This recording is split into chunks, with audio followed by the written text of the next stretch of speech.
Hi,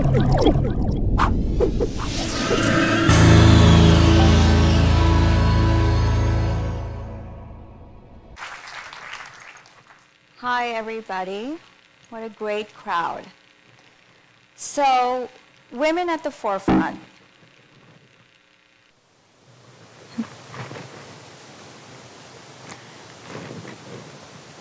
Women at the forefront.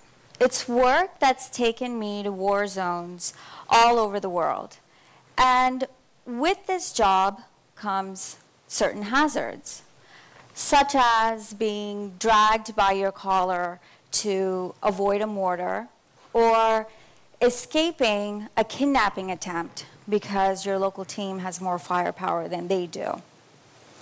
But I can honestly say that all of this has been worth it, because through my work, I've been able to meet some fantastic women who have shown me how to navigate this very complex maze that we call life.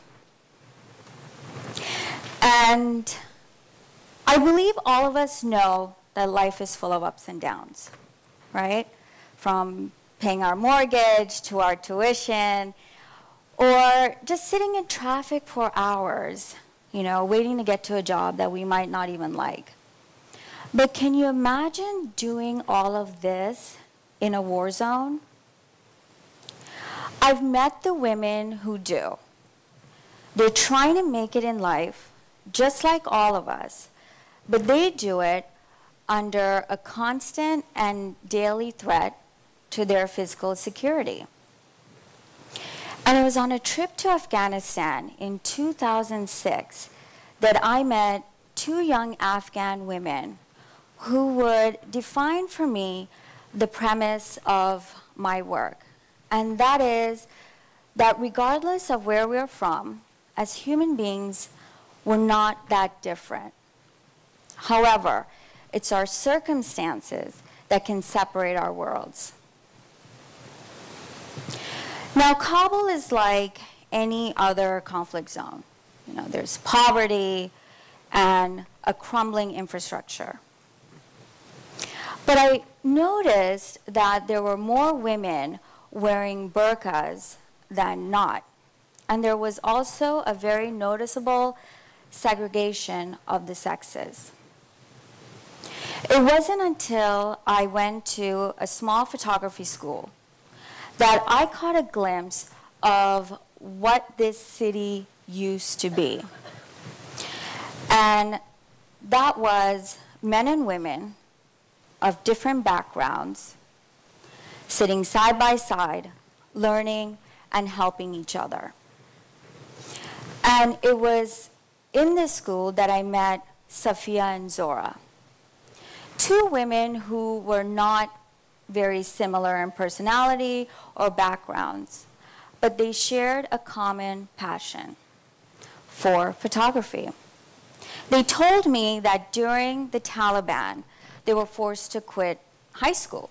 And Safiya took a job as a religion teacher, while Zora learned how to weave carpets.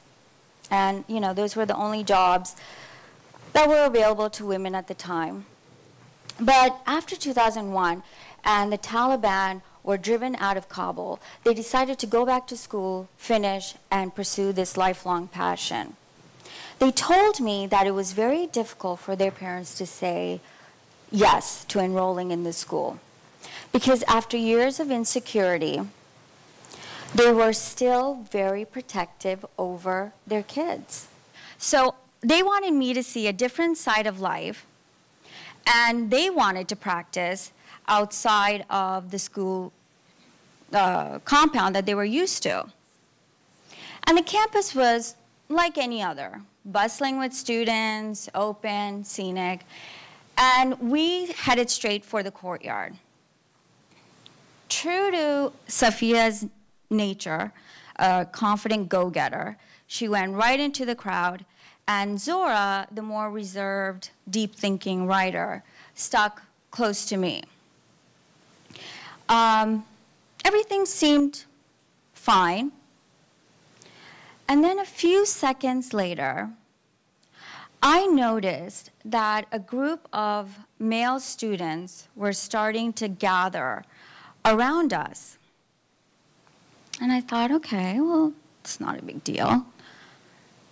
And they were, full of smiles and questions, and I stayed quiet and I let Zora answer their questions of what we were doing there. And she calmly explained we were just practicing for a photography class. Well, then I noticed that the group of male students were not only becoming bigger, but they were becoming louder and coming in closer. And I think it was out of probably just sheer panic. I did something that is discouraged by security experts that work in war zones. I said in a very clear, loud American accent, Zora, where is Safia? And it's like I knew I had just done something that's not a good idea. And at that moment, I noticed that the crowd had started to turn. They had lost their patience and wanted us to leave. And though I didn't understand their taunts, I clearly heard the word American in their voice and what they were saying. Zora turned to me and she said, Roshini, I think we should leave. And at that moment, Safia started walking towards us, and in a very confident but very fast way, we walked off.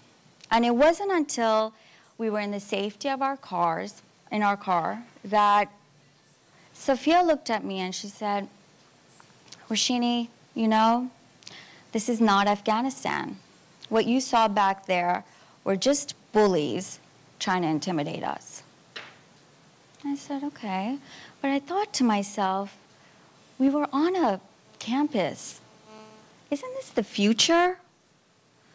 I mean, if you can't take pictures on the campus of Kabul University, how are you going to take pictures on the streets of Kabul? And I asked them point blank, why are you guys pursuing a career that makes you so vulnerable? After a few seconds of thinking, Safia turned to me and said, life is full of challenges, and photography is challenging. And without this, I would have no purpose. She also said that her goal is to not only become a photographer, but it was to make Afghanistan good for everyone. Okay. I mean, I admired them and I thought, what courageous women. So young, so confident. But I left Kabul after a month not very optimistic. I am glad to say that I was wrong, and the two women are not just photographers, but they're actually very successful at what they do. Zora, the reserved writer, now works for the Ministry of Foreign Affairs, writes for several magazines, is becoming a leading expert on women's issues, and still, practices photography and has amazing pictures which can be found on her blog.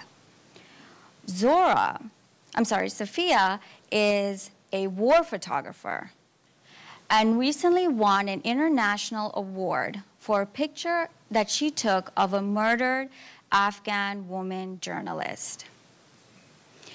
And every time I hear about their successes, not only am I just genuinely happy, but I can't help but think about those two young women that I met. The three of us, we were at the beginning stages of our careers, trying to make things happen, kicking down doors.